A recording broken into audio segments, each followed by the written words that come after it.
Hello girls. Today's topic for presentation is life insurance. In this particular presentation, I'm going to cover what is the meaning of life insurance and what are the importance of life insurance and what is the tax treatment of life insurance, and finally what is the claim settlement procedure of life insurance. To start with, an insurance is a contractual agreement whereby one party agrees to compensate another party for the loss. This is the general definition of insurance. Now, life insurance is a contract providing for payment of a sum of money to the person assured on the happening of the event against insured. Usually, the contract provides for the payment of an amount on the due date of maturity or at a specified date at a periodical intervals or at unfortunate death if it occurs earlier. It covers the human life and most important income earning source. It needs to be protected much before than any other asset which the human capital generates. Among other things, the contract also provides for the payment of premium periodically to the corporation by the assured. Life insurance is universally acknowledged to be an institution which eliminates risk, substituting certainty for uncertainty, and comes to the timely aid of the family in the unfortunate event of the death of the breadwinner.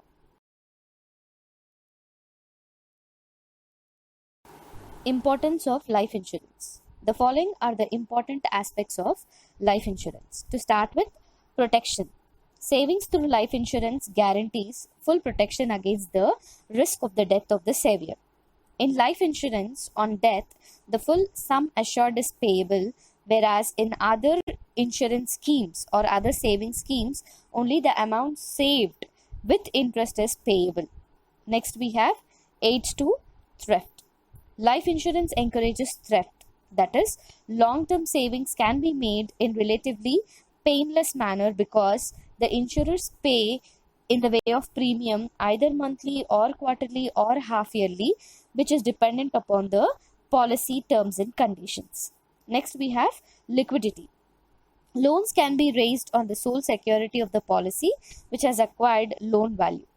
Besides, a life policy is generally accepted as security for commercial banks. Next, we have protection against creditors. Proceeds of a policy can be protected against the claims of creditors of life assured through a valid assignment. Next, we have tax relief. Tax relief in income tax and wealth tax is available for the amounts paid by the way of premium for life insurance. Assessees may acquaint themselves for the provisions in the law for tax relief. In such cases, the assessee is allowed to pay lesser premium than compared to any other schemes. Next, we have money when you need it.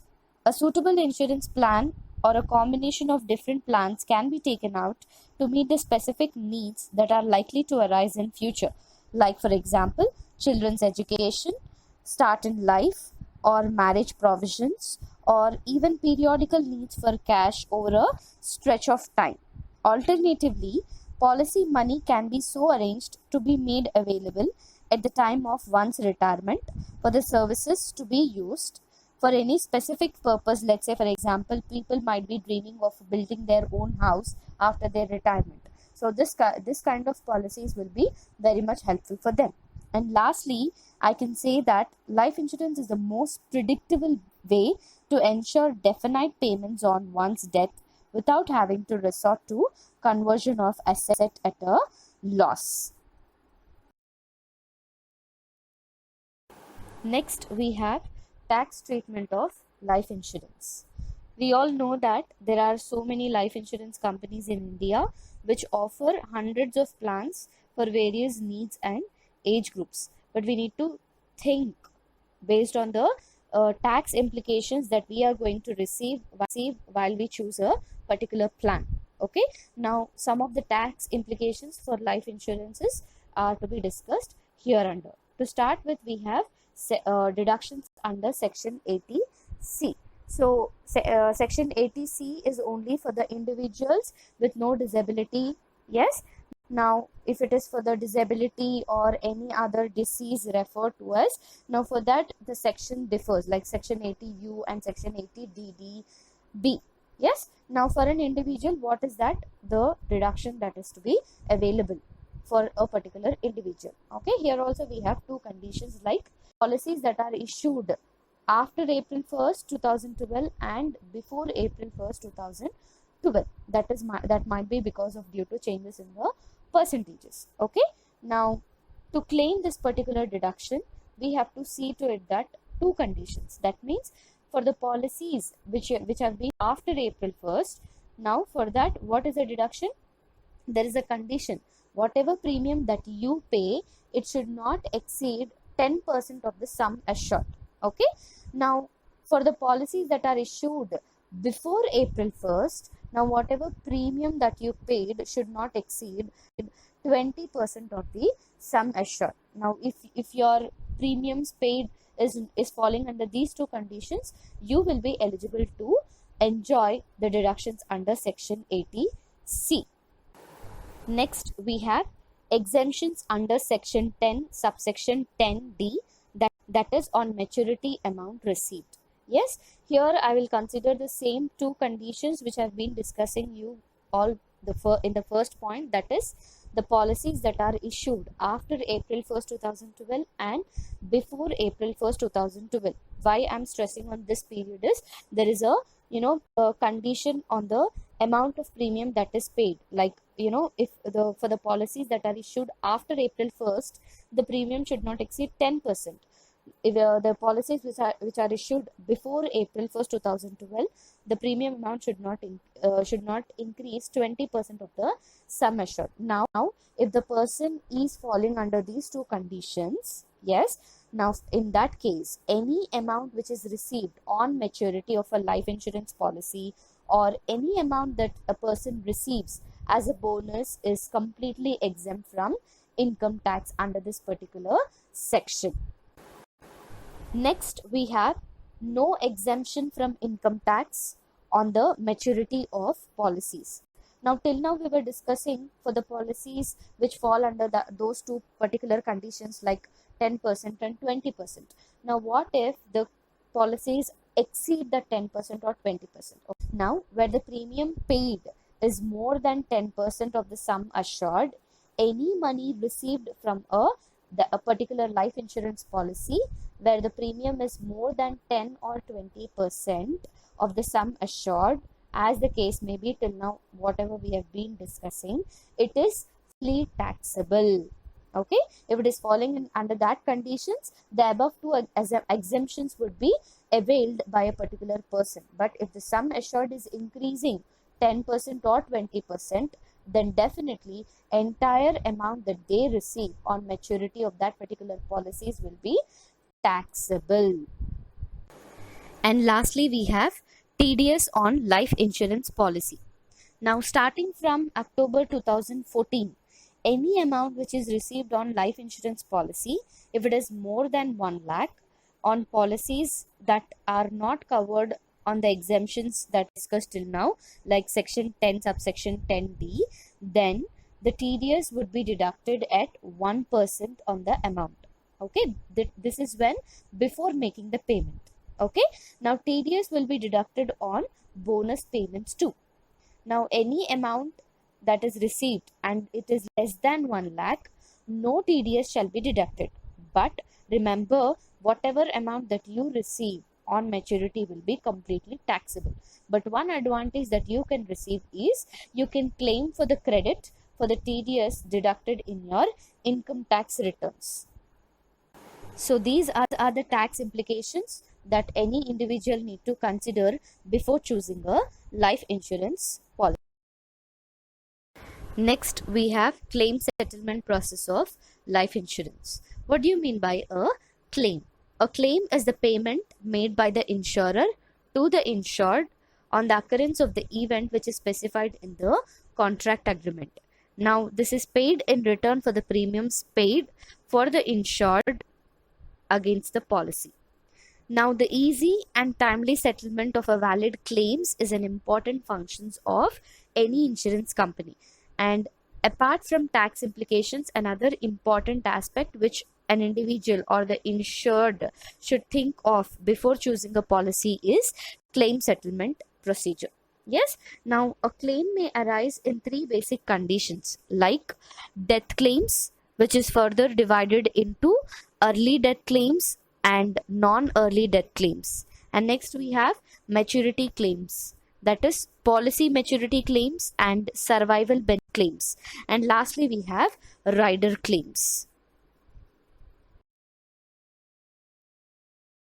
To start with, we have claim settlement process of death claims. Here we go with step by step procedure. Step 1, intimation of claims.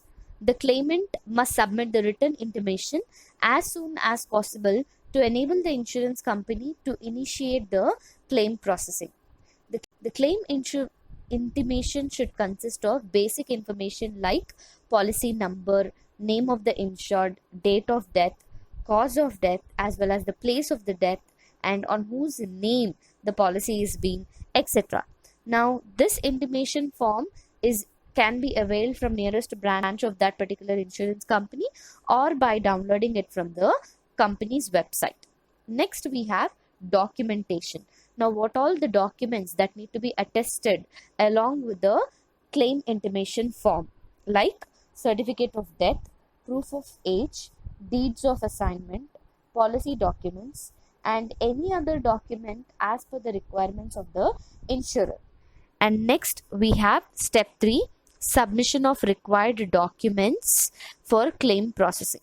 Now, for faster claim processing, it is essential that now whatever you have collected in the first two steps need to be completed and they need to be submitted to the person, that is to the insurer, as early as possible so that the evaluation procedure starts. And lastly, we have settlement of claims. Now, as per the IRDA regulations, that is Insurance Regulatory and Development Authority 2002, the insurer is required to settle any type of claim must be settled within 30 days after receiving all the documents, including clarifications sought by the insurer. Now, even then, if the claims requires any further investigation, the insurance company has to get a written intimation written in the written form regarding the intimation claim within the 6 months. And this is the claim settlement procedure for death claims.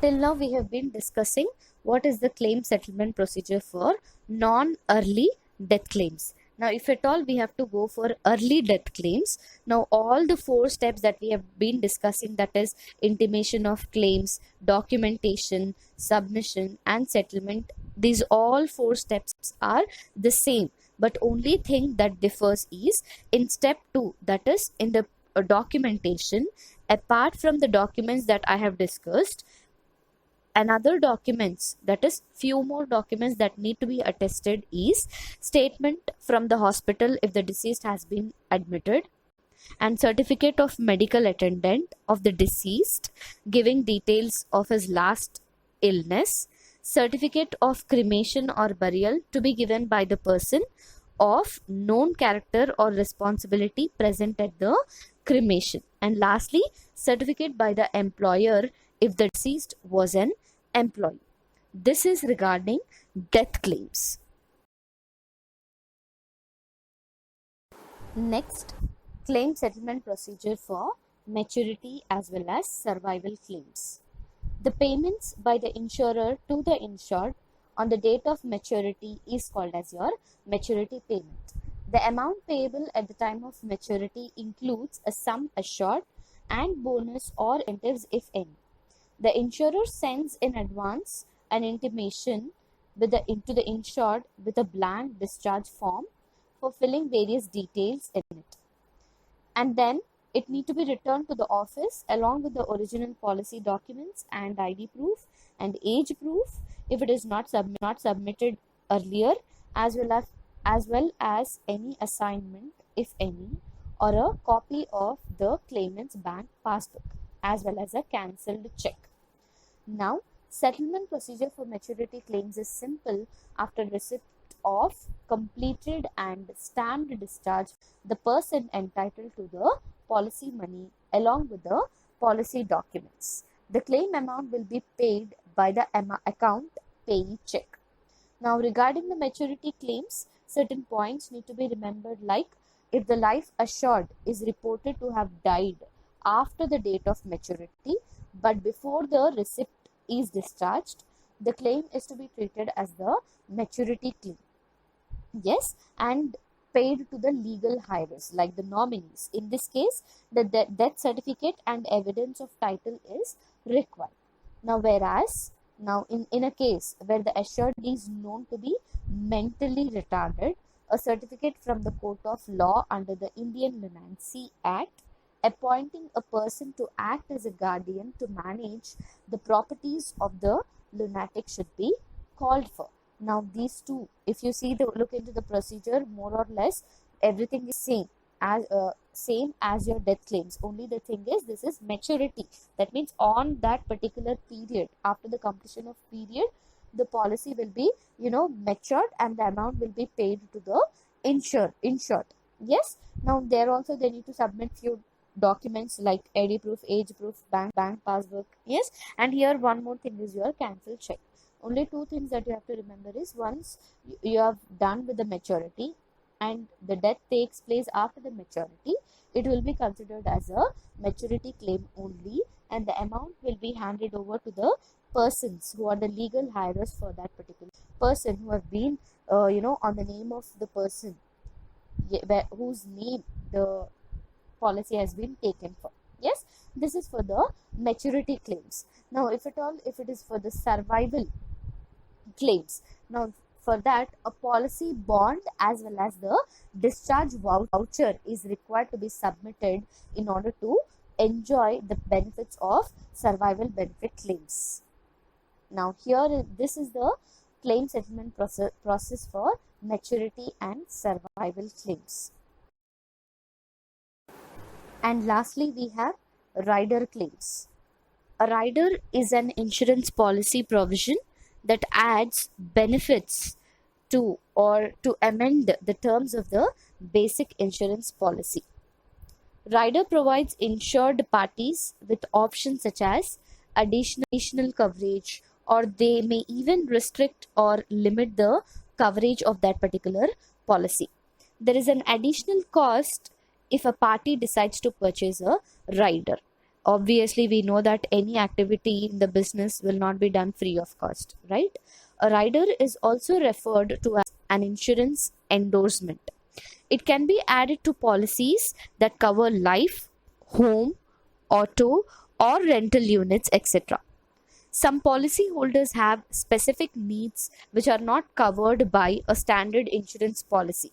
Now, what they do, they take the help of their riders, which help them in creating some insurance policies that meet those particular needs. Yes, and the insurance companies which offer supplemental insurance riders to customize policies by adding varying types of additional coverage.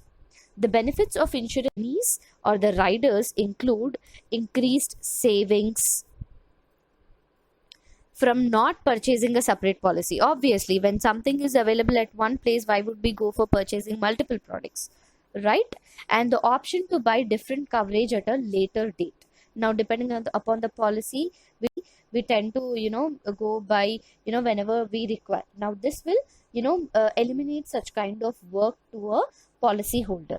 Yes, and the life insurance policy can be attached with different riders like accidental rider, critical illness rider, hospital cash rider, or way of premium rider, etc. Now, for this different riders, different proceedings can be opted for claim settlement. Obviously, that is understood, right? For different kinds of policies, the claim settlement will not be the same. Like, for example, if it is for a critical illness rider, what need to be submitted, like medical documents, first investigation reports, doctor's prescription, discharge summary, etc. Now, for example, it is for a accidental disability rider. Now, what is that? Attested FIR. Again, here also disability certificate with photograph of the injured, yes, which should reflect the disability, yes, and original medical bills along with the prescriptions and treatment papers like scan copies or MRIs, and all these comes under this particular treatment papers, etc. And if at all, if it is for a hospital cash rider, now it will be documents like medical and investigation reports, prescriptions, yes, investigation bills, discharge cards, etc. And this is the only difference. Apart from this, if you have opted for a rider, these are the things that need to be as attested.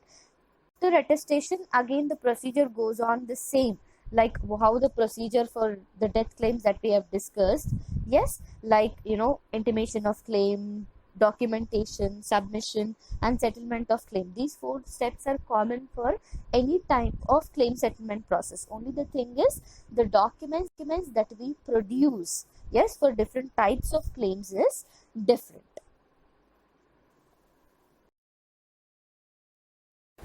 Thank you for watching the video.